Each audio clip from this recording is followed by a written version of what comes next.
नमस्कार मित्रांनो, मी पवन आज पुन्हा एकदा आपणा भेटीस एक अशी छानशी कविता घेऊन आलो आहे. तर चला वळूया आजच्या कवितेकडे. दो रोटी दे दो माई म्हणत एक वृद्ध आला होता हो दारात. दो रोटी दे दो माई म्हणत एक वृद्ध आला होता हो दारात. चल चल हो पुढे म्हणत माणसाने दाखवली ना हो आपली जात. एरवी ज्योतिबा पावावा म्हणून आम्ही करतो उपास तापास. एरवी ज्योतिबा पावावा म्हणून आम्ही करतो उपास तापास. अहो इतकेच काय तर नैवेद्य म्हणून दावतो ना दही दूध आणि भात.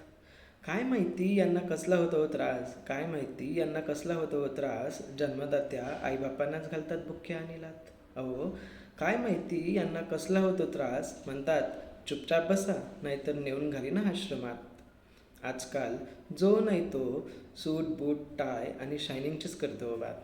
अहो जगून घ्यावो माणूस म्हणून. अहो जगून घ्यावो माणूस म्हणून. कारण हे जीवन नाही बार बार. आणि हां, शेवट विसरू नका बरं का, कारण शेवटी सर्वांनाच बघावे लागते स्मशानाचे दार.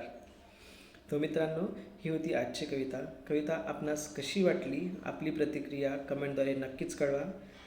व्हिडिओला लाईक करा आणि सबस्क्राईब करायला चॅनलला विसरू नका. धन्यवाद. तर चला भेटूया पुढच्या व्हिडिओत.